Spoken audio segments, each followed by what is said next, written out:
Bienvenidos y bienvenidas a Voces del Aula, el espacio donde reflexionaremos sobre los desafíos que enfrentan actualmente la educación en el bachillerato y cómo las metodologías de enseñanza pueden transformar la experiencia de aprendizaje dentro del aula. Yo soy Jairon Vélez y en este episodio abordaremos un tema de gran relevancia en el contexto educativo actual, la relación entre la diversidad cognitiva, las metodologías del interaprendizaje y la deshonestidad académica. Pensemos por un momento en esto. Dentro de una misma aula existen estudiantes que aprenden de manera completamente diferentes. Algunos comprenden mejor mediante recursos visuales, otros necesitan experiencias prácticas o trabajo colaborativo, mientras que otros requieren más tiempo para procesar y comprender la información. Sin embargo, muchas veces todos son evaluados bajo la misma exigencia y metodologías. Entonces surge una pregunta importante. ¿Qué ocurre cuando el sistema educativo no reconoce esas diferencias?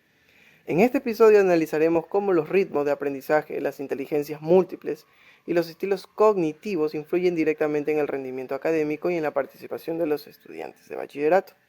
También debatiremos si las metodologías del aprendizaje realmente logran responder a esta diversidad presente en el aula o si todavía existen prácticas pedagógicas que continúan generando exclusión, desmotivación y frustración estudiantil. Además, abordaremos un tema muy presente en la educación actual, la deshonestidad académica, más allá de considerarla únicamente como una falta ética. Reflexionaremos sobre cómo muchas veces puede estar relacionada con metodologías poco flexibles que no permiten a todos los estudiantes demostrar de manera auténtica lo que saben y son capaces de hacer. Para desarrollar este debate contamos con la participación de varios compañeros que asumirán distintos roles dentro del panel. Nos acompaña Marcelo Mejía, especialista en diversidad del aprendizaje, quien analizará con las inteligencias múltiples y los estilos de aprendizaje influyen en el desempeño académico de los estudiantes. También participa Juan Mendoza, que es el defensor del interaprendizaje encargado de argumentar cómo las metodologías activas y colaborativas pueden responder a la diversidad cognitiva dentro del aula. De igual manera, contaremos con la intervención de Christian Lohr, analista de deshonestidad académica, quien reflexionará sobre las causas pedagógicas que llevan a muchos estudiantes a recurrir al plagio, la copia o al uso inadecuado de herramientas tecnológicas. También me encontraré yo. Mi nombre es Roger Macas, quien seré director y editor de este podcast. Finalmente, yo estaré acompañándolos como host y moderador de este espacio de diálogo y reflexión. Los invito a acompañarnos en este episodio titulado La diversidad de aprendizaje y su relación con las metodologías del intraaprendizaje y la deshonestidad académica en el bachillerato. Comencemos. Para el bloque 1, que es la diversidad del aprendizaje, esta pregunta vendría a ser para Marcelo Mejía, que es el especialista en diversidad del aprendizaje. Marcelo, desde tu análisis sobre la diversidad cognitiva dentro del bachillerato, ¿de qué manera los ritmos y estilos de aprendizaje influyen en el rendimiento académico y la participación de los estudiantes dentro del aula? Hola, ¿qué tal? Bueno, contestando tu pregunta, debemos partir de una premisa fundamental en cuanto a lo que concierne a la diversidad de aprendizaje, ¿no? Debemos entender que no es un problema a resolver, que no es una brecha a la cual hay que cerrar, sino más bien como una manifestación natural que tiene el individuo, ¿no?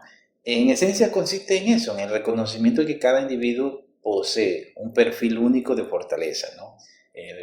Consiste en saber detectar nuestras debilidades, nuestro ritmo de aprendizaje, nuestro estilo para procesar una información. En eso consiste esta diversidad de aprendizaje, ¿no? Y en sí es un proceso plural, un proceso que todos de algún momento pasamos por ese digamos, método de aprendizaje, ¿no? Por esa postura, por así decirlo. Y especialmente nuestro rol como no normalista o como docentes en sí no es normalizar que los estudiantes se ajusten a un modelo estandarizado, un modelo estrictamente lineal, sino más bien un modelo que le permita a ellos a que encuentren su camino hacia el reconocimiento, hacia la equidad educativa, ¿no? A dar todo de sí mismo, sino también asegurarse que cada uno reciba una andamiaje necesario para alcanzar su potencial, ¿no? con esas herramientas que uno le proporciona en cuanto al modelo que se utiliza, al modelo de aprendizaje, ellos van desarrollando esas habilidades. Y eso es lo que en sí pues, se refiere en cuanto al modelo de aprendizaje, a la diversidad del aprendizaje actual, ¿no? En el bloque 2, el interaprendizaje como respuesta, pregunta para Juan Mendoza, defensor del interaprendizaje. Juan, tomando en cuenta las metodologías activas y colaborativas, ¿las metodologías del interaprendizaje realmente logran responder a la diversidad de inteligencias y formas de aprender presentes en el aula? ¿Por qué? Hola a todos, qué gusto me siento de estar aquí. Miren, yo como defensor del interaprendizaje, mi idea es bien simple. Yo pienso que estudiar solo a veces se vuelve un poco difícil y un poco aburrido, la verdad.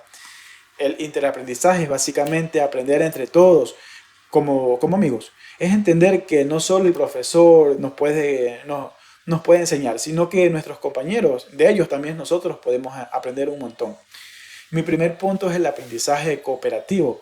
Esto no es más que darnos las manos para que todo salga muy bien. Pongamos como ejemplo, si en la materia de sociales a un compañero le cuesta entender sobre el tema, pero el compañero que ya la captó se lo puede explicar con sus propias palabras. Así nadie se queda atrás y todos pasamos el año, digamos. Es como, puedo poner como ejemplo que esto fuera como si fuera un equipo de fútbol. Si uno mete el gol, todos ganamos, la verdad. La idea es que nadie se sienta solo durante la clase. Lo segundo es el ABP, que es aprender haciendo proyectos. Sabemos que el ABP viene de una problemática real dentro de nuestra sociedad y en donde tenemos que generar un producto final. En el ABP, en vez de solo leer los libros, nos ponemos manos a la obra. Aquí tenemos que trabajar bastante. Aquí es donde cada estudiante saca lo mejor de sí. Unos pueden ser buenos para hablar, otros buenos para escribir y otros muy buenos para dibujar. Esto es lo que denominamos que son las inteligencias múltiples. Cada uno es inteligente a su manera. Con los proyectos, cada quien aporta lo que mejor sabe hacer y así el trabajo queda perfecto. Les doy un ejemplo de sociales, en la materia de estudios sociales. Imaginemos que tenemos que investigar la historia de nuestro barrio. Bueno, aquí nos podemos dividir las tareas. Un compañero puede buscar los mapas y las fechas. Este sería el compañero que sabe mucho sobre números. Bueno, en el otro el compañero puede entrevistar a los vecinos para obtener la información sobre la historia del barrio. Este sería el compañero que es comunicativo, le gusta expresarse, hablar. El otro puede tomar las fotos y hacer un video. Este es el compañero visual, el que tiene talento con la cámara, digamos. El otro, pues, el otro es el organizador, digamos, el que organiza para que todo quede perfecto para poder realizar las cosas. Bueno, al final, aquí todos aprendemos la historia, pero cada uno lo hizo a su manera y sin tanto estrés, la verdad. Eso es el interaprendizaje, aprendemos más y la pasamos muy bien. En el bloque 3, deshonestidad académica, pregunta para Christian Lord, el analista de deshonestidad académica. Christian, desde una perspectiva pedagógica, ¿la deshonestidad académica puede considerarse una consecuencia de metodologías poco inclusivas o rígidas dentro del proceso educativo? Muy buenas tardes, compañeros. Un gusto estar compartiendo este espacio con todos ustedes. Bueno, desde mi postura como analista de la deshonestidad académica, considero que este tema no debe verse solamente como un problema de disciplina o de valores. Muchas veces también tiene relación con la manera que los docentes enseñamos dentro del aula. Digamos que, por ejemplo, en el bachillerato existen estudiantes con diferentes ritmos y formas de aprender, ¿verdad? Algunos necesitan más tiempo, otros aprenden mejor con actividades prácticas o simplemente trabajando en grupo. El problema aparece cuando todos deben aprender exactamente igual y con las mismas metodologías. Entonces es ahí cuando el estudiante siente que no puede seguir el ritmo de la clase. Es cuando vemos al estudiante en esos momentos se frustra, viene la presión académica y es ahí donde algunos recurren a copiar tareas, plagiar información o incluso usar inteligencia artificial sin declarar la misma. Muchas veces no hacen solo por hacer trampa, sino porque sienten que no tienen otra forma de cumplir con las actividades. Como menciona Howard Gardner, explica que cada estudiante tiene distintas capacidades y maneras de aprender. Además, Vygotsky sostiene en el aprendizaje mejora cuando existen interacción y apoyo entre compañeros. Por eso considero que metodologías como el aprendizaje cooperativo y los proyectos ayudan a disminuir estos problemas. Por ejemplo, si un docente solo manda investigaciones escritas, algunos estudiantes podrían terminar copiando información, ¿verdad? Pero cuando se utilizan debates, podcast, proyectos colaborativos, el estudiante puede demostrar conocimientos de una manera más auténtica y significativa en estos casos. En conclusión, considero que muchas conductas de deshonestidad académica pueden reducirse cuando el docente reconoce la diversidad del aula y aplica metodologías más inclusivas. Saludos cordiales, mi nombre es Roger Macas, soy el director y el editor de este podcast y de este proyecto. A continuación, haré 3 preguntas elementales a cada uno de los participantes. Bien, la pregunta número 1 es para el compañero Marcelo. Compañero, ¿de qué manera cree usted que los ritmos y los estilos de aprendizaje influyen en el rendimiento académico y la participación de los estudiantes dentro del bachillerato? Bueno, el ritmo de aprendizaje es la capacidad individual para asimilar una información en tiempo determinado, ¿no? Se caracteriza generalmente por 3 niveles o 3 subdivisiones, ¿no? Como por ejemplo un ritmo rápido de aprendizaje donde el estudiante capta conceptos a la primera y suele aburrirse si las clases son muy lentas, ¿no? Si no les ofrece retos adicionales, el participante decae, se vuelve inquieto, interactivo, ¿no? Y hay el otro ritmo de aprendizaje que es moderado. En cambio, en la medida de que los grupos, su rendimiento suele ser estable, porque el sistema educativo estándar está diseñado para ello, se adaptan fácilmente y reaccionan a ese ritmo de los demás chicos sin tener ninguna alteración o variación, ¿no? Un ritmo moderado, por así decirlo. Y en cambio, en el ritmo lento, significa que si no se tienen las necesidades para el tiempo o herramientas de apoyo, el docente avanza sin asegurarse en las bases del estímulo al estudiante, ¿no?